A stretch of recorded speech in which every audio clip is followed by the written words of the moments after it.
Hey y'all, today we're going to make some roast beef hoagies and french fries. A roast beef hoagie roll. Wonder where we're going with that. Alright, my roast beef hoagie is going to taste like a Philly cheesesteak. You know, traditionally, Philly cheesesteaks are made with ribeyes or really high-end cuts of meat, and then you slice it thin and you chop it all up on a flat top. Well, I don't have any of that. But I do have some deli roast beef, and I do know how to make it taste like Philly. And we're supposed to have some french fries too. They're going to be real good because they're going to be cut from a real potato. It's the first thing we need to do is, because actually the french fries are going to take longer than the Philly or the roast beef sandwich. So let's go ahead and get these cut up and get my lard hot. Start those french fries. Then we can start on our sandwich. All right, first thing we're gonna get us, there we go, a high flame. All right, now we're gonna get over here and cut these french fries. Okay, now, instead of traditional french fries, today I'm just gonna make little rounds because they hold the ketchup better and I like them better. So that's what we're gonna do. We're just gonna make really thin little rounds. Just like that. Thin as I can get them, almost like french fries.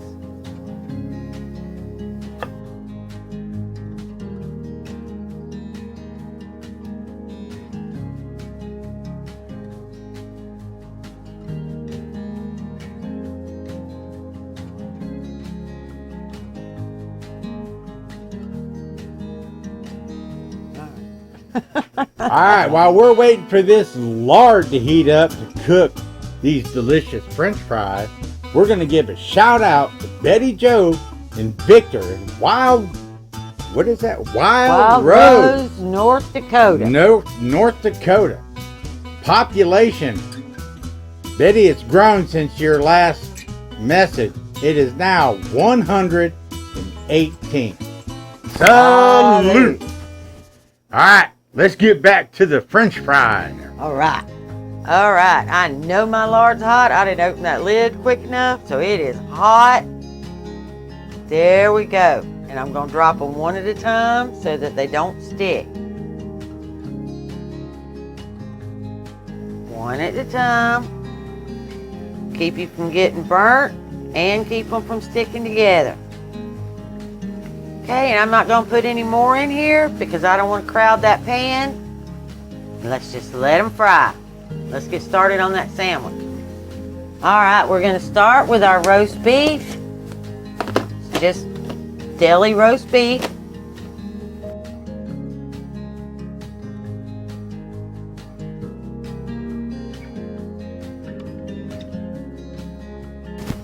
And I'm just going to cut that in little strips. And then it's going to fall apart on its own.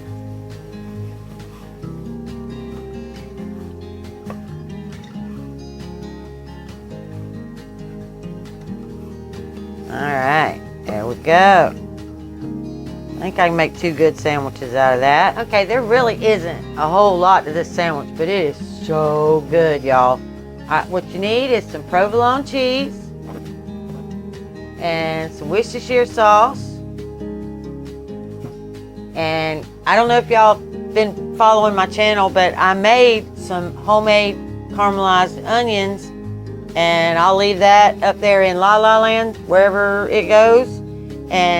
But if you can't do this, then just put your onions in your pan first and let them cook till they're brown. It'll do the same thing. This is just easier and it's already done.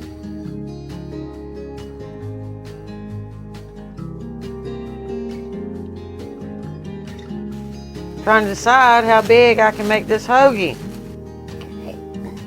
Batch number 2 going in.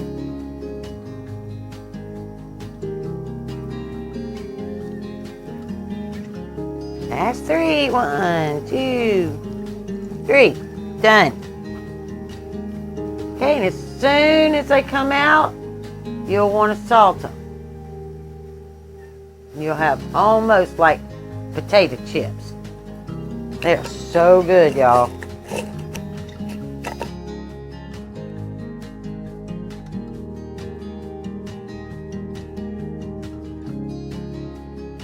Alright, now we're going to get our bread warmed up. Because Randy has a thing about eating cold bread. So we're going to heat that bread and get it ready. Alright, Randy gave me a thumbs up that this is enough bread for his sub. So we're going to go with that.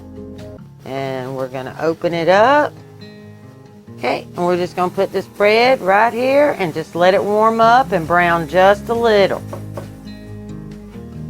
Now we're going to get another eyelid and we're going to turn it down to low because, roast beef is already cooked. My onions are already cooked.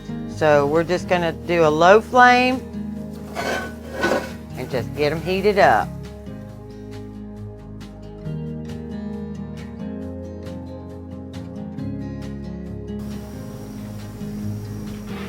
Get them salted.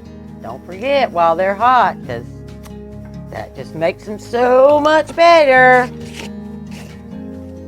Alright, now we're just going to flip that. We got just that little bit of browning. That's all I want. Now, we're going to come over here and get our provolone cheese. Okay? And we love our cheese. And I know I probably shouldn't put that much on there, but I'm gonna.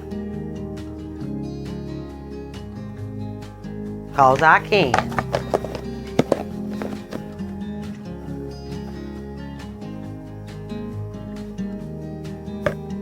Okay, my pan's hot. I'm gonna put just a little bit of oil, like a tablespoon.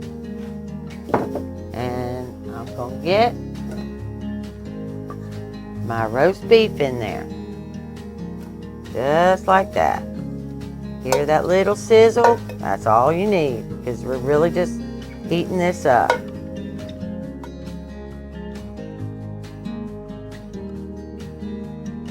Now I'm going to get my caramelized onions and put them in that pan. I have all this juice in here, and for this application I don't want that, so I'm kind of like squeezing the juice out. And that looks like a good amount to me. Okay, and we're going to give that a stir. And then I'm going to get my Worcestershire. Alright, and then it's a matter of taste as to how much Worcestershire. But I think that's about it. That's probably, 2 teaspoons maybe. Because those caramelized onions already have so much flavor. I don't think I need a whole lot. Now I'm just basically waiting on it to heat up. All right. That's what I call a fake Philly. That's a fake Philly if I ever saw one, by gosh. But it's good. It's going to be delicious. I already tasted some of the meat. But anyway, if anybody wants to shout out, leave your name and your town and your population. Go to the community tab on our channel and leave your name, and we'll give you a shout out. Yeah. Anyway, y'all have a good night. Good evening. You take care. Bye. Bye. I'm going to go eat my